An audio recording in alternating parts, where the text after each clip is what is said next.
Hey y'all, welcome to the Team LoCoFit Roundtable, hosted by me, Laurin Conlon, owner of Team LoCoFit.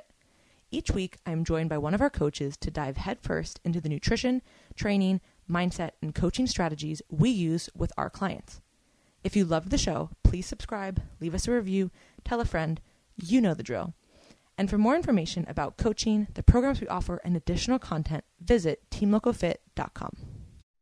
All right, and we are back with Victoria Felkar. So excited. If you guys did not check out the last podcast, we covered all things PCOS, and I won't even try and say that word because Victoria does not like that word, and if you didn't listen to the other podcast, you will understand. We have a different title that she likes to use.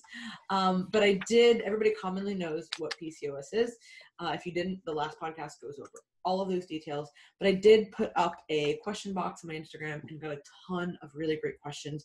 So I kind of compiled them, and, we want to go over a few of the top ones. So like I said, the first one was all about the ins and out of what it is, what it isn't, how to diagnose it, symptoms. So go back and listen to that. And so first question, kicking it off, does PCOS affect fertility? Yes. I was like, but can we talk about the lab work too? Because I got more things to say about that. So we're going to come back to that one. She didn't give me enough time for that one. But okay, so yeah, it does affect fertility, but it doesn't have to, if that makes any sense. So essentially, if somebody has an anovulatory cycle, and that's what's causing exactly subfertility. Yeah. So the anovulatory cycle, if you trace that back and say, okay, what's happening here? Typically, it's what's considered to be an increased pulsivity. Whoops. Am I back? Yes. There we are. Okay. An increased pulsivity of gonadotropins, particularly specifically in this case, is LH is elevated and FSH is low. Okay. So that is not how we create optimal fertility. So the whole goal is to try to get somebody's GnRH signals to be at the proper pulsing intervals. Now, with that increased ratio, that's also what's behind the androgen excess, or the high levels of androgen. So that's often why just taking an anti-androgen doesn't fix the whole picture, and why you kind of have to go in at different points to help with that. Doing something like ovulation induction is kind of scary for women when we don't know what's going on. So that would be the use of certain types of fertility drugs like Clomid, or even anti-estrogens, or gonadotropin agents that can stop and then restart. And the reason why I think it's really scary for some individuals is because, especially if they haven't ovulated for a while, that's a lot to ask your body without having the proper foundations in place. And so I recommend, before somebody goes down that route of even something like Vitex, and I will again take this one to my grave, get some basic things that help with fertility in place. And what I mean by that is that from a very evolutionary kind of biology perspective, when the body is stressed, the body's not in a condition to have and make babies. So if you can work on things like decreasing the total stress load on your body through ensuring that you're getting proper nutrients, micronutrients, and also trace minerals, that you're digesting them properly, that you're having regular bowel movements, that you're not getting bloated every time you eat fat. Again, something we're probably going to talk about more. That your stress levels in terms of from external sources like training, your training volume is not high, it's not low. Your food is not high, it's not low. How we are able to kind of give the body what it needs is stability. And that stability comes from doing a certain healthy intervention over time. Fixing sleep influences how our hypothalamus and our pituitary gland are able to send and receive signals in a healthy manner. There's a reason why there's some really interesting research on night shifts and how night shifts affect fertility. And it's because you're altering your perception of your circadian rhythm, which has impacts on cortisol. Cortisol impacts progesterone. Progesterone production is what happens when we ovulate. That's most of our progesterone production. Estrogen and progesterone, they're like yin and yang. So it's not just simple as like nuking your estrogen or your androgens to be able to create fertility. It's got to be done in a very kind of systematic way. Yeah, and like we said, one of the hallmarks, in your opinion, and a lot of experts' opinion, of PCOS is in ovulatory cycles. So regardless of if you actually have PCOS or not, if you're not ovulating, that is going to affect your fertility first and foremost, regardless of any diagnosis. So that's the number one thing that needs to be addressed. So second question was, how do you bring high test levels back down to normal? And then I guess a part two to that would be, is the high test from PCOS actually beneficial in building muscle? So one of the other characteristics, again, if you guys didn't listen to the last one, is high androgens, right? Like that's the hallmark of PCOS. And so, you know, how do you bring that down? And is that actually beneficial? Because we know that testosterone is actually beneficial for building muscle. Is that useful, or is that going to be different? So that's where the questions are kind of coming from. Yeah. So I think a couple different things there. So no matter if people are talking about like treatment for fertility or treatment for androgens, my approach, you're going to note, is less conventional than many people, because my approach is looking at the different variables involved and looking at it from a risk, so kind of like a cost risk analysis. So going, what is this going to influence? What is this, like the cost of this for the actual physical body? Is there any risks associated with it? What are the benefits of it? And are there going to be long-term impacts as well? Sometimes some treatments get put in place that actually have a negative impact on what was intended, because they were only looking at something like fertility and not looking at insulin resistance. A great example of this actually is there was a brand new, like I said, there's been so many brand new studies, but there was a brand new study that came out a couple of months ago looking at the use of hormonal contraceptives to help with reduction of particularly androgens. And they looked at a bunch of different types of hormonal contraceptives in individuals that had high levels of androgens, insulin resistance, and ovulatory cycles. So number one, I go like, don't we want to promote ovulation, not take it away? Yes, you need to help your endometrium. Yes, you need to help get things regulated, but there's other ways to do that are non-hormonal. So that's number one. Number two is, what happened, what they saw was that there were marked increases in things like visceral abdominal fat through the use of certain types of hormonal interventions, which is, again, that's complete opposition from trying to improve obesity, knowing that especially central abdominal fat impacts insulin resistance impacts androgens. So yes, while androgens they saw decrease because you're essentially shutting down your ovarian androgen production, they saw a negative impact on other hallmark signs that are causing all of this mess. So it's just, that's where you gotta be careful with this stuff. And that sometimes it's the most simple interventions, like the lifestyle interventions, like sleeping, stress reduction. If you have high levels of adrenal androgens, step one is to chill the fuck out. I know that sounds so counterintuitive. And as somebody, so like for myself personally, back in the day, I had a massive, very short increase of both ovarian androgens and adrenal androgens simultaneously. And that's actually, it's why my voice dropped. A lot of people probably have other reasons why they think that happened, but it was my adrenal androgens, my ovarian androgens, they both decided to come back to life at the same time. And it was post-pill, but it was 3 years after the pill that I had no cycle in that duration at all. And then I also had a massive immune system just destruction from getting pneumonia, bronchitis, and laryngitis all at the same time. So I was a little bit of everything, and I have lovely fat genes in my family. So it's the combination, and most people, I do see this, it's the combination of things that have to be looked at in order to treat. So, okay, testosterone. Testosterone is cool and all when it makes us lean and jacked. Testosterone's not cool when it makes us fat and hairy. Yeah. Is that like the most simple answer you've ever heard me say? Yes, but why does it go one way or the other? But actually, this is so interesting because, and this is a side tangent, I promise we'll get back on track. I've had people who, you know, they say they get their blood work done, right? And they might have low testosterone, which is, you know, or on the lower end.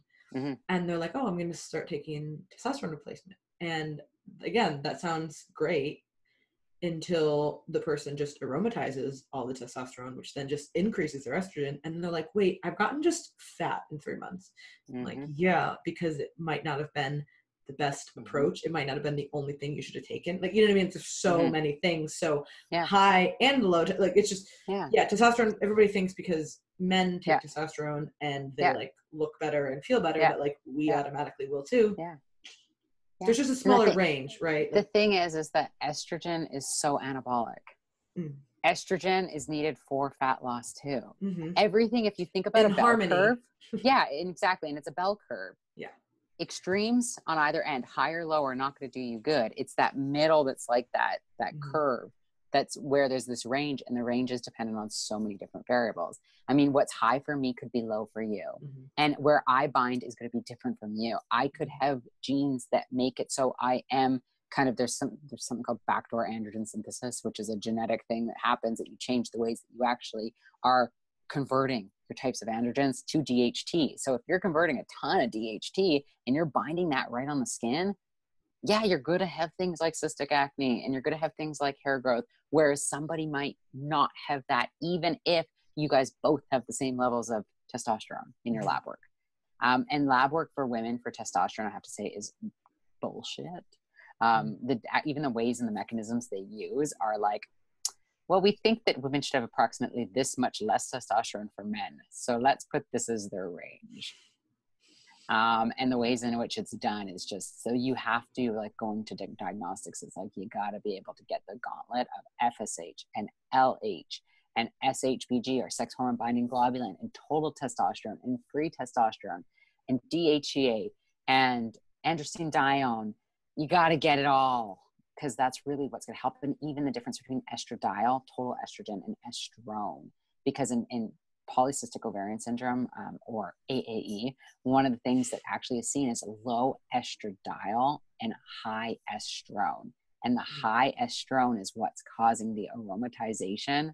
It's caused from the aromatization, and it does a feedback loop, because estrone converts back through this one little genetic little guy in their little enzyme, and will feed into how we're binding it.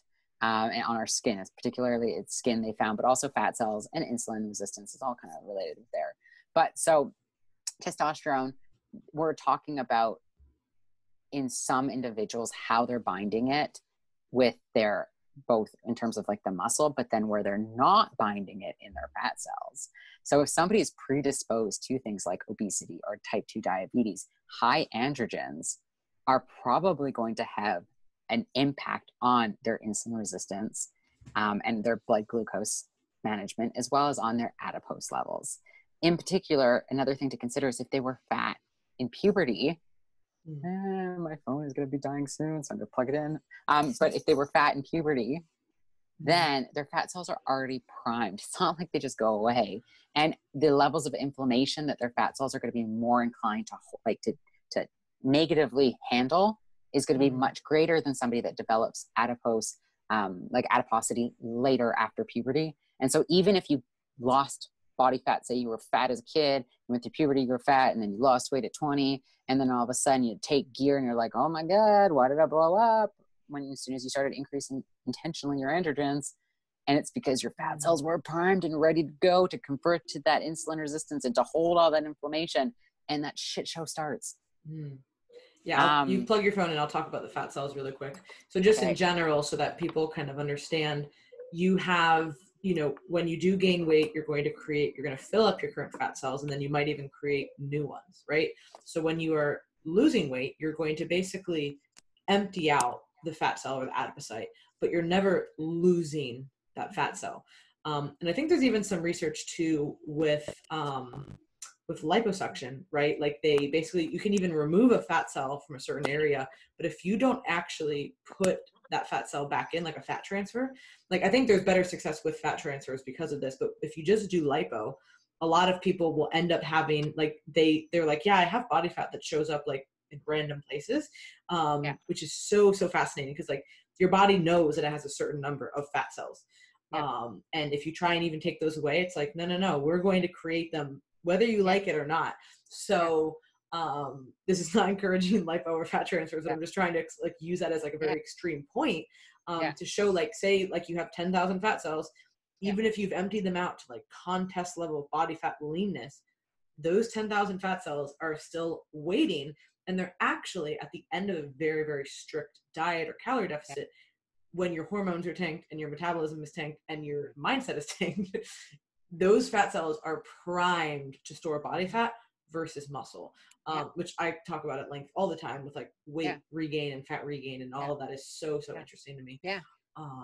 Like you like hormones, I like all that. I'm just so fascinated by that stuff. Really interesting studies though with women that have high androgens and metabolic syndrome, that they looked at obesity, particular declines in obesity through liposuction versus bariatric surgeries. And they found that those with liposuction, it was transient increases or decreases of symptoms associated with high androgens and kind of the metabolic dysfunction. But by transient, I mean, it didn't come back. Whereas the bariatric surgeries, they saw a like recovery, meaning that they were able to actually maintain the positive impact on kind of their metabolic markers. So I'd love to see the difference between lipo and a fat transfer and like see what that did, because it's become a lot more popular now because people are, you know, popular culture is like going more towards that kind of a look. So fat transfers are popular, right? Like you put in your legs, you put in your butt. Whereas before I used to be like, no, just make, like, I want to be as thin as possible. So take all the fat out. Now that they're transferring it, I wonder if there actually is a better success rate with keeping that look, because it's still in your body. It's just a different place. I don't think they've got research on that yet though. Because even this is like super experimental, and it's interesting though, because with androgens, it is one of those things. It depends on what's high. Right? Are we talking about your adrenal androgens? Are we talking about your ovarian androgens? How would you determine that? Is that blood work too? Well, it's lab work, but it's also looking at the sum of all factors too. Like you can do some pretty advanced testing for things like a post-dexamethasone testing for your adrenal function. You can also do progesterone withdrawal testing. So even things like with insulin resistance, getting just your like IR done and your glucose and calling it a day is not enough. You've got to get the actual euglycemic clamp done. And that's a research thing. So most doctors won't do it. So at least push for the 2-hour stimulation test. Yeah, for both glucose and insulin. Because you can do your own, right? I mean, you can. There's ways around it. But there's ways around everything. Or you could just, I mean, the cheapest version would be a prick test. Like you follow the same protocol. It's not going to be as accurate as a lab. But you can still I usually tell people to do that to just calibrate their machine with the lab. So if they go and get their lab work done for glucose and insulin, fasted, bring your monitor with you, test it within 15 minutes. That makes sense. Then it gives you your margin. So you can do that at home. Yeah, exactly. So if anybody doesn't know what we're talking about, an OGTT is you basically take a 50 grams, 100 grams of just straight glucose. Depends on your body weight though too. Okay, true. Yeah, so there's some stuff. So you're going to take straight glucose or like white bread or whatever the hell you want to use. And basically you test your blood sugar for 2 hours afterwards. Like there's multiple time increments and you want to see how your body recovers. From that. And even you can do insulin with the lab. You just go and get like a non-fasted insulin done and you've done that 2 hours before. So sorry, back to, high test from PCOS. Is that beneficial for muscle building? Now we're like on an insulin train. Okay, they got to bring us back. I got to come back because Lauren knows lots about that stuff. And so I feel like we can make that conversation just roll forever. Away. So muscularity. It depends on who. Again, it's going to depend on who. Not everybody has the affinity, because you've got to remember, muscle building is not just like high test equals muscle. It's a sum of all factors situation. And so some individuals, again, myself included, my androgens went high, I got fucking jacked. I was fat, but I was jacked. And I was fat because of the insulin resistance. So high levels of androgens aren't fun in everybody. And there's actually some things that happen with the binding. So like binding on your skin, if you have high androgens, even if it's in acute, in some individuals, that will now turn into a chronic thing. Whenever your androgens go high, even if it's like ovarian stimulation as it should be at certain phases of your menstrual cycle, you're going to notice your hair growth is going to elevate for a couple of days. And it's because you're primed and ready to go. You turn certain connections on. So with muscle building, they found things like high androgens in women. And this is Olympic athletes, I should mention, because this is not Gen Pop, were correlated with a higher VO2 max, strength, and overall ability to improve muscle mass. Now, again, we're talking about the trained population. And this is such an important, there's such an important differentiation here, because they're there for a reason. They are the outliers.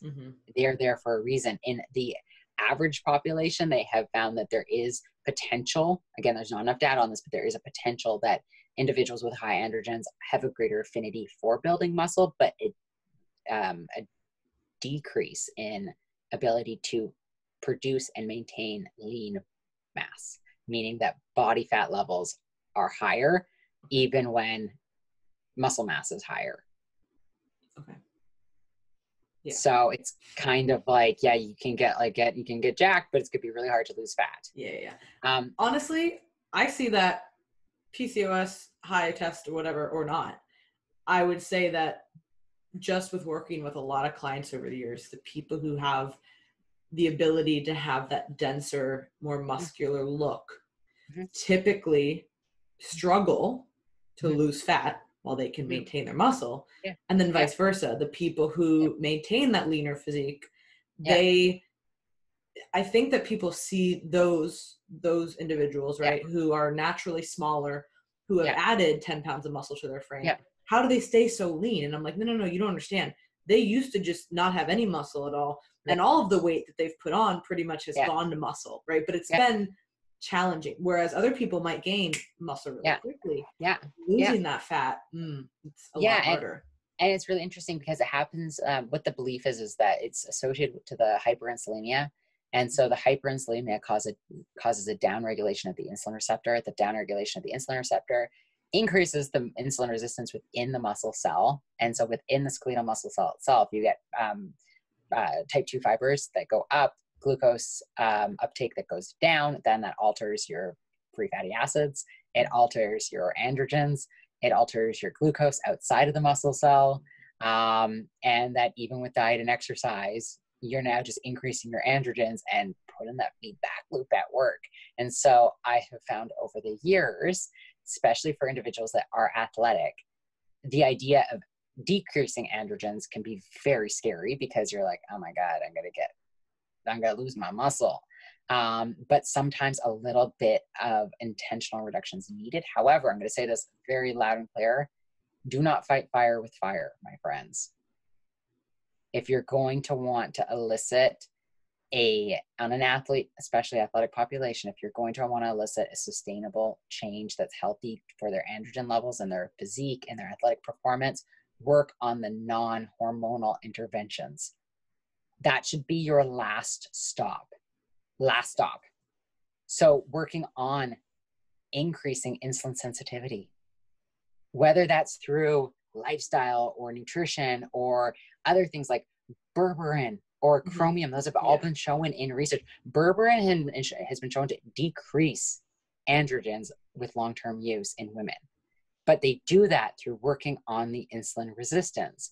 Likewise, metformin has a positive impact in some, not in all, and even other types of like insulin sensitizing agents. There's a whole host of them, but particularly GLP-1 agonists have a positive impact long-term. So their muscle androgens, some people, sure, it's going to be good. Some people, no. And honestly, individuals that are hearing this, you don't know till you're in it, unfortunately, a lot of the time. And so I would though recommend if somebody is, say, starting their fitness journey, the first place you want to start if you are more of that insulin resistance is to try to improve your insulin sensitivity. And sometimes what we think about, especially in that bro culture right now, of like, you've got to increase your lean muscle mass for improving your body composition. For some individuals, that's just not going to be advantageous for long-term lean mass gains. Yeah, and it might not be that straightforward either. So no, and that's why it's so hard to do things like, does weight training have a positive impact on women with PCOS? Is because if you're calling PCOS 7 different things, you can't study that shit. Can't say yes or no because you haven't defined it. It's the same thing, how do we define clean eating, right? We can't. We all have kind of an idea of what we think, but what I think might be slightly different than what you think. And if we don't have an agreed upon definition, it's really hard to do any kind of research. Now, another question, which I thought was interesting and kind of ties into that, the muscle building question is, competing and or extreme fat loss with PCOS. What does that look like, or what might be some of the hurdles that you're running into? Well, if we're talking about individuals that have insulin resistance, right? They have high levels of androgens. Androgens are decreasing their insulin sensitivity. Almost said decreasing their insulin sensitivity there.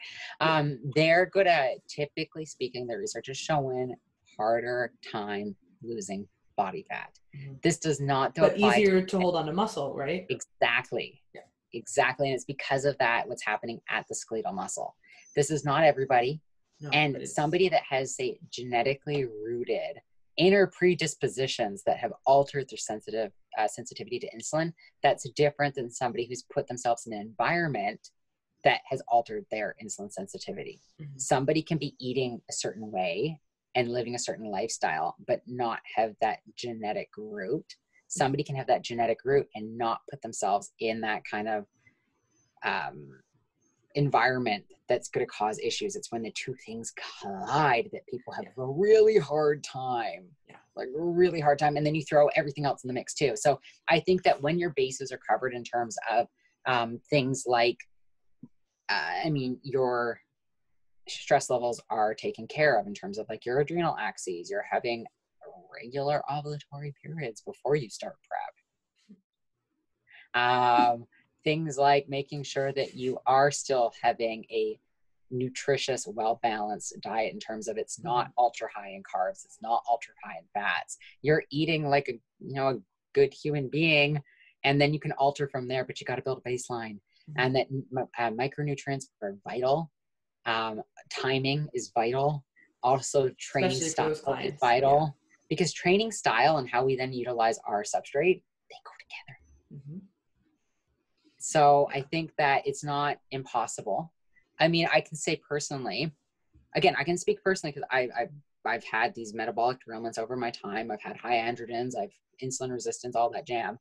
And that for me, I could look at a weight and I could get jacked. Like at 19, when my androgens went up, I could incline dumbbell press 90s. Like stupid strong.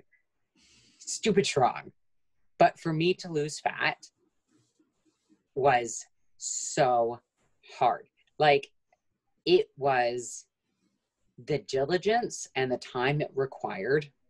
It's just like not even worth it.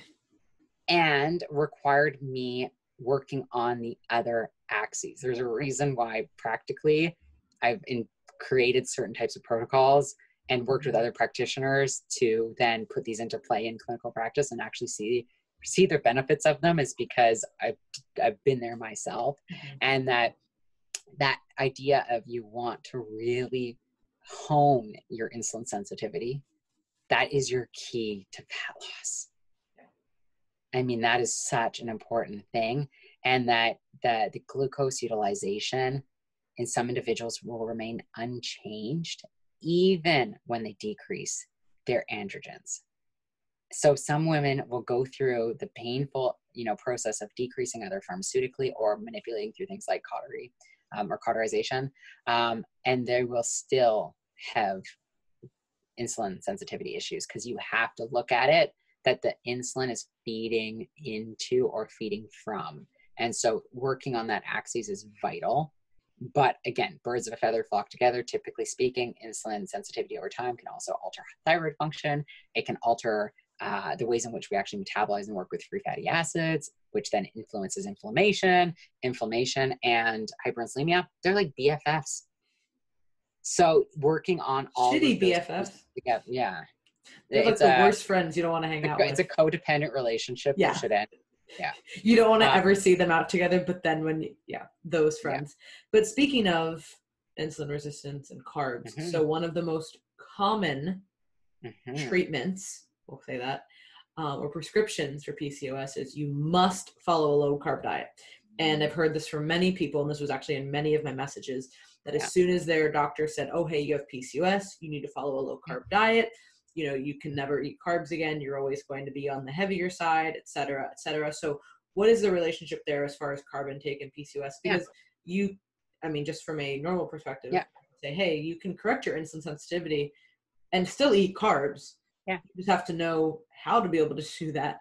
And there's always going to be different ranges, right? Like you might not ever be the 120-pound female who can eat 400 carbs, right? Like that's like not normal. But you also don't need to eat sub 100 either for the rest of your life. So why would somebody recommend that? And then what are some of the relationships there? Yeah, so there are some risk factors for developing like carbohydrate issues, metabolizing carbohydrates. Okay, I'm just because that's, again, not a very proper scientific terminology there, but more derailments. Derailments, exactly. But so people that typically speaking will have issues with diets that are higher in carbohydrate that might require a lower carbohydrate diet are individuals that are obese, have an abdominal distribution of adipose tissue. Insulin resistance has been confirmed. Go figure. B cell dysfunction, so beta cell dysfunction, and then family history of type 2 diabetes or metabolic syndrome. So these individuals, the research has shown when they also have hyperandrogenism and anovulatory cycles, that they have a greater issue with carb metabolism. Now, possible ones though are chronic, so people that have chronic anovulation, hyperandrogenism, dyslipidemia, and then certain risk populations in different ethnicities also has been explored, especially with like genes relating to how we actually metabolize certain substrates. Are you somebody that is going to work better on fats? Or are you somebody who's going to work better on carbs? Are you somebody that is going, and this is Dan Newmeyer, Dr. Dan Newmeyer. I don't know if you know Dan Newmeyer. Oh, I love Dan. Oh yeah, so Dr. Dan Newmeyer, he years ago taught me this one. Well, reminded me this very politely in a wonderful Dan email for like 5-6 years ago now. We got talking about carbs and fat loss versus fat intake and fat loss. And he was like, Victoria, you know that in some individuals, fat causes an insulin response. And I was like, oh God, Dan, you're right. You are so right. His words echo to me this day. But, and that goes to say that even protein does cause acute increases and alterations in our blood glucose and insulin response. Now, some individuals we found genetically do have certain types of insulin responses or propensity for obesity with certain types of dietary styles, such as a diet that's higher in saturated fat, or a diet that is lower in carbohydrate. And so it's really interesting when you start kind of peeling back those layers. But again, genes aren't destiny. You've got to know and figure out what works for you. And are you training? Are you not? How much muscle mass do you have? I mean, are you active during the day? I mean, it all goes together, right? If you're really deficient in a bunch of micronutrients and you try pulling out your carbs, good luck, Chuck. You ain't getting down. If you, okay, so a co-occurrence, a really interesting one that I found fascinating. And this goes back to how free fatty acids are utilized in individuals with hyperandrogenism and anovulatory cycles. Gallbladder dysfunction is widely popular in individuals. So you put somebody on keto who's got a gallbladder issue, oh, good, awful. So to me, the best diet is the one you are not doing. So if you aren't doing any fats, try adding a little bit in. If you've done keto and it's not doing you any good, try adding carbs back in, but do it slow and incrementally. Carbohydrates are needed for normal maintenance of hypothalamic regulation, meaning that you cannot maintain an ovulatory cycle if you have zero carbohydrates. Thyroid function also requires them. Hormone production requires fats. So, moral of the story, eat within a range that contains carbs, fats, and proteins. The ratios need to be suited for you, your hormonal state, your ability to, like your insulin sensitivity, your levels of body composition, or your goals, your stress levels. Somebody who's higher in stress might manage carbohydrates differently because of the cortisol levels.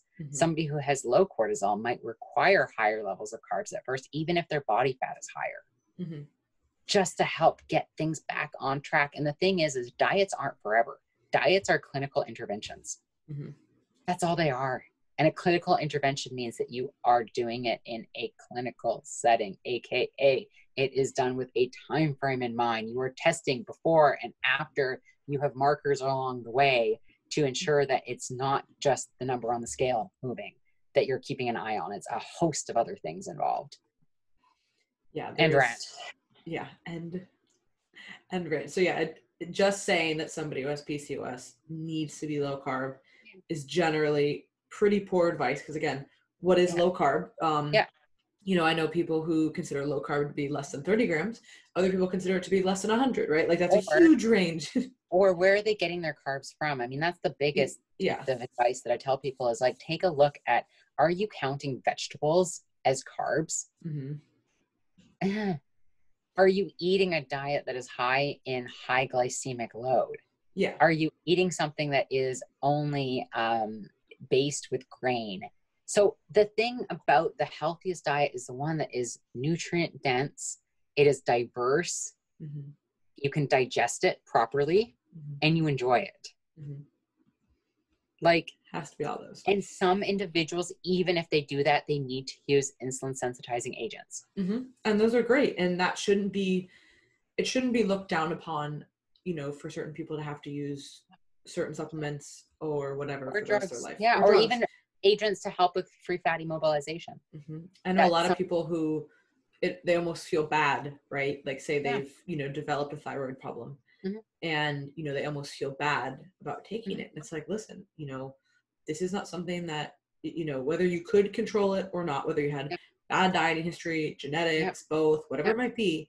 Some of all factors. This is something that you need to fix, just like a hormonal issue, right? Like if you have no hormones and you need to go on hormone replacement therapy, that's not a negative thing. Like now you're just bringing yourself back to a healthy, stable place. And actually it's more unhealthy to be in this other area, right? Like to be in the red is actually much worse. Well, and I think, you break a bone and you go to the doctor and you get it fixed. And some individuals say they break a bone bad enough and hard enough, they're going to need something like a brace, or they're going to have to work with, say they broke their foot so bad that they now have to wear orthotics for the rest of their life. They can try walking around, but it's going to be damn uncomfortable without them. Other individuals, they can go and get their foot set, and 6 weeks later, they're fine. And they don't have to worry about it for the rest of their life. Yeah. So, fixing certain types of kind of derailments is no different. Interventions can be done differently. They can be done for different courses. They can be done long-term and have, very low risk. Comes with also managing the impact of what the drug's doing for micronutrients and all that other stuff, but we'll save that one for another day. Or they can be done short-term, and then you slowly and consciously go off, get your levels checked, try life without it, and you try it again. But the thing is, this is so individual. Like this is so individual. So questions like, even with carbs, it's like, honestly, I don't know.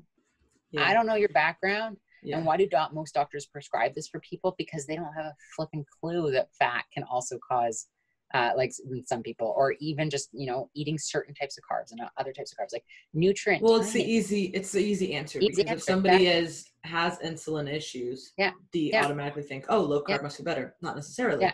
Yeah. And timing is what kind of carbs? When? Yeah. You can utilize carbs a lot better around training or any kind of periods of activity. Yeah, exactly. And if you do training without them long-term, that's a recipe for disaster. Yeah. Now you're going to have all of these cortisol issues, and just your body is going to be very stressed out. Yeah. So there has to be a balance, And that goes to diet and exercise, right? Yeah. That was the next question. Exercise. Actually. It's the same thing. Like, can exercise be shown? Well, in the research, they're not doing the research, number one, on athletes. So keep that in mind. Mm-hmm. The research on physical exercise, and there is some amazing work on this, like just killer improvements, but it's the weight decrease as a result of exercise and dieting has been shown to positively impact people that have anovulatory cycles and androgen excess. However, it does not work for everybody. And that the research, which is like the lovely PhD mess behind me, on athletes is not there. Very low. Yeah. Honestly, the stuff I've seen relates to stress over the life course, and talking about how sometimes less is more for the athlete population in order to help regulate their androgens and ovulatory disturbances. Hit me. But yeah, that was one of the questions was, can diet or exercise interventions improve some of the symptoms? So regulate periods or even reduce the amount of cysts if somebody is presenting with cysts. But to that answer, you would say most of the benefits likely were coming from regulating body weight, which then would regulate insulin sensitivity, but not necessarily like one type of direct training would really be shown to help that. And they found that like with the studies that they looked at, it was moderation. I know there was some interesting studies, or a new one that just recently came out on steady state versus intervals. And it actually did say steady state was better for individuals that have PCOS. And moderate to steady state did show, but previously they said intervals. Yeah, my feelings on the HIIT research is pretty mixed, but yeah. So I think honestly, if you're lifting, I find that you can use short spurts of HIIT effectively. And now we're talking about physique athletes. If you're talking about a regular athlete, way different conversation. If you're using some kind of HIIT training to improve your sport, we're not having this conversation. But in a physique population, many years ago, HIIT became like all the rage. And if you weren't doing HIIT, you were a loser and you didn't like science. And that was basically the narrative for a few years. And it's like, to that, I would say, make sure you're training. If you're training hard, you're not really going to be able to utilize HIIT as well unless you've built up an incredible base, and especially in a calorie deficit. So I used to exclusively use HIIT with clients and myself, and steady state was kind of like the last resort. And now I've completely changed that. And for some people, I do find that they do pretty well with it. Some HIIT sessions, very few, but I'd much rather add a bunch of steady state for somebody to do instead of HIIT on top of training. I think you got to look at though too, what are you trying to elicit, right? We know that if there's this down regulation of the insulin receptor and somebody has insulin resistance, for what training is going to be effective for improving insulin sensitivity? What is going to be effective for utilization of free fatty acids in an environment that does not induce higher demands of stress than the body can actually meet, especially if the body is already taxed out. Like, and another big piece is, and this area of research is still growing, but what did you do in puberty? Puberty is a really important period of time because we're kind of getting our body ready for the rest of our lives in terms of like what define those ages, just so everybody. So usually it's a couple years before the start of menarche, which is so first period, and then into a couple of years after you've had, so give or take your, teenage years. Yeah. Of sort. Like 12 to 18-ish, because it's a couple of years once you're after the first 2 years of your menses, because first 2 years anything can go, and then after that it's like a couple of years after that. So it's like, what were you doing for that does impact how your body's going to respond to exercise after. So if you were a dancer and you were doing chronic exerciser. or chronic exerciser or whatever it is, you've set your body's ability to manage substrate in a different way. If you had an eating disorder, you're altering the way that your body knows how to manage substrate. I mean, I look at myself and I can speak to this, that I've got just awful genes. Like I've got fat genes and hormone genes and autoimmune genes and all the other stuff. And then I also put myself in an environment of extremely high stress. And then I put myself in an environment of an eating disorder and high states of exercise. And not just any type of exercise. I did both, like short burst kind of style, because I was a ballet dancer. And then I also was running long distances. So my threshold is so high. My utilization for like gluconeogenesis, fucked. And then you put me in my genetic environment, and then you put me in my health environment and my lifestyle environment.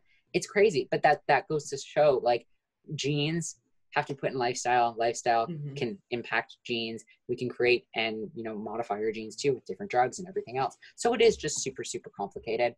And you got to enjoy what you're doing. Mental health is huge. Huge. We didn't even get into that. But in individuals that have high androgens and anovulatory cycles, way higher rates of depression, way higher rates of antisocial behaviors. So it's so important to do what you enjoy And what works, like Eric Serrano said, Dr. Eric Serrano, the diet that works is the one that you're not doing. And he said the same thing about exercise. Often we fall into that mode of copying things that we think should work, but really don't work, but we're too afraid to let them go. So we keep doing them and doing them and doing them. And we drive ourselves deeper and deeper and deeper and deeper and deeper into the hole. And that somebody who is, say, 20 pounds overweight and they have anovulatory cycles and hyperandrogenism, and they've been training 7 days a week for the last 2 years, and they've been eating, 1,200 calories with low carb and low fat and protein that's moderate, but they've been getting most of their shit from counting veggies and Walden Farms, then yeah, letting go of that is terrifying. It is going to be the scariest thing you're ever going to have to do.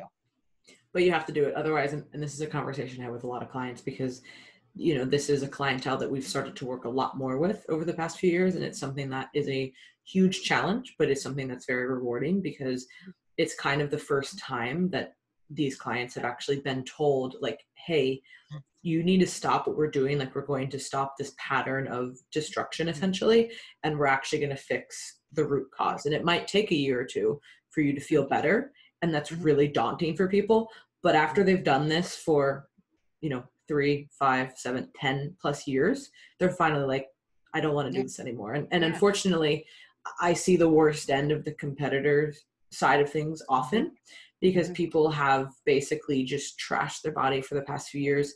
And then they come to us and they're like, I really want to fix this. And I'm like, okay, we're going to do this, but you got to give me at least 2 years because we have a lot to work on physically and mentally. It can be done, but you have to be prepared to put in that work. And if you've had a lifelong history of things, and even, looking at your adolescent years, what were you doing then? You can't expect, now you had all of these, we'll call them micro traumas to your, your body. It's not just going to go away in a few months. Yeah. And I think even one of the conversations I've had to help with, especially elite athletes before, that come to me and are like, I want to drop, I think, like, I want to treat this PCOS I was diagnosed with. And I said, if I do that, you're not going to be an athlete anymore. Unfortunately, the hard reality is, and this is something I faced personally myself, is that what I wanted to do demanded a higher androgen level than my body could manage healthily based off of who I am and my pre-inner dispositions. And that in order for me to feel good every day required me having lower androgens than I naturally have. And with that also came dramatic shifts in strength. With that came dramatic shifts in body composition for the better, but I loved being strong. Yeah. I loved being jacked. I mean, that was great. And so it is something that, like, with even high androgens, I've got one athlete I work with that's, she's in track, and it was having that conversation of like, hey, if you want to do this, I'm like, we're going to keep you as healthy. It's like, kind of like when you're on the pill, we're going to keep you as healthy as possible right now. But your hair growth and acne, we can treat it as best as we can on every other dimension than completely annihilating your androgens right now, which is what your doctor wants to do. Yeah, but you need them. Why are ranked that in the world is because of these things that make you do. And we want to be able to create a baseline and a foundation. So when you are ready, the process could be a lot easier. It's kind of like fertility for some people. It's kind of like regulating periods for some people, or even any of these changes. It is multi. There are certain changes that do require external. So like acne and hair growth do require often external treatments and internal treatments simultaneously for it to actually be constructive long-term. I mean, we talked about decreasing androgens. It's like anti-androgens, there's a boatload of them. There are natural anti-androgens, such as like saw palmetto. And then there are also other things like vitamin A that improves androgen and hyperandrogenism, or vitamin D. The research on vitamin D and PCOS is so badass. Like, it excites me so much. Because vitamin D is just amazing. I'm just going to say, like, your ovaries need it. Like, your ovaries need vitamin D. So many processes need it. Zinc, and And these aren't the things like chirodemyroinositol, which, yes, that has also been used. It's really been picked up in pop culture too for PCOS treatments, but you don't do that right away. You got to build a foundation. You've got to build a foundation. I wouldn't just put anybody on a B vitamin right away or complex. You've got to build a foundation. There is, though, amazing research on antioxidants and hyperandrogenism, insulin resistance, and ovulatory cycles. There's been some amazing research on things, even like looking at NAC and liver health. And it goes back to even the ways in which we metabolize our hormones. Gallbladder, if you improve your gallbladder function, that is going to serve you so much better for hormone production breakdown and also just general cholesterol environment. And because there's always these co-occurrences that can happen in individuals that have that insulin resistance and ovulatory cycle and hyperandrogenism. And they are things like fatty liver and high cholesterol. And when you peel back the layers, we can see that at the root, there's these deficiencies that can be improved. And it doesn't mean that that's going to be your end all be all, but it's your first place to start. It's going to make drug therapy a lot healthier. It's going to make drug therapy a lot easier. And sometimes even with drug therapy, there are different kind of routes that are required, but you don't know that until you get in. So I can never say to somebody, this is your end all be all fix. I can't. I mean, I wish I had it all. We talked about this at the end of the last podcast. Anybody who's doing that either doesn't know what they're doing, or they have just convinced themselves that they have the answer to every problem, and it might look like the same answer, right? And this happens a lot, and it's very frustrating for the client because it's not that straightforward. Even though you want an answer so desperately, it's just not that straightforward, especially when we're talking about the body. So these are some really good questions. They were the most common ones that kind of just continually came up, and I think they tied in really nicely to the last podcast. So again, if you guys have not listened to the first one, go do that, just because I think it gives a really good overview of what PCOS is, what it's not, all of that kind of jazz. Do you have any other closing thoughts that you want to add, Victoria? Realistic expectations. That is probably one of the best pieces of advice I can give people on this journey. And I speak this from not only a researcher and a practitioner, but also somebody who has been down it myself. And the realistic expectations I have had for my body today are those that are filled with self-compassion and gratitude, whereas years ago it was hate, loathing, and confusion. And it took a long time, but I have to say to people from the bottom of my heart, acknowledging all of the good your body does, even if you are fat, hairy, and infertile, is so important to your journey. It is so important to your journey and is so overlooked. And that recognizing that you're not broken. None of us are broken. We have these derailments. That's it, right? We have these little things. But, oh, Maddie just came in right on time. These little things that alter and shift how our body adapts and reacts to certain stimuli and situations. And that stress of any type, even if it's from ourselves, is damning.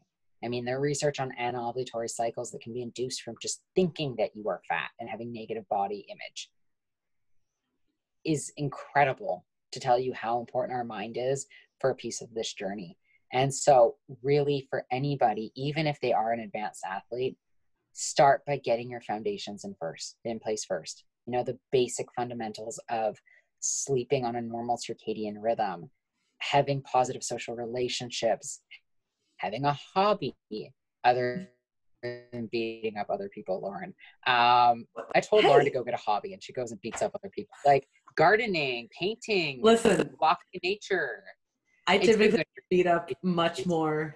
Yeah, it's been good for you. But bringing down the total stress load, taking care of things like your mental health. I mean, we all have trauma. I heard it was so critically important to myself actually to hear this, but I've mentioned it to some other people that I did hear this on another podcast, but talking about how Our bodies, when they have trauma, we go to the doctor and we get it fixed. Our brains, when they have trauma, we don't. And that trauma is a lot more resilient to healing itself on its own. Whereas a broken bone, even when it's not set, it will. Somebody calls you something, like somebody calls you fat when you're 7, you were still remembering that when you're 40, and it's picking up all these other traumas along the way. Mm-hmm. And so mental health is so, so vital. Absolutely vital. But so is, having a regular bowel movement. So is enjoying what you eat. So is training in a way that is conducive to what you like and you like to do. You can throw all the drugs in the world and the best diet and the best coaches and everything else. And if you don't have your foundations in place, it ain't going to happen.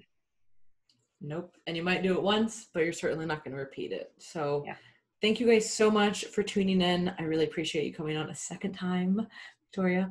And if you guys, of course, and if you guys are interested in doing consulting, Victoria does offer consulting for all things, hormone, gut, etc. related. So you can just go to her website, victoriafelkar.com. It's new and improved. It's very easy to use. I'm so proud. And thank you guys so much for tuning in. If you have any questions or feedback, please let us know. But if not, we will catch you next time.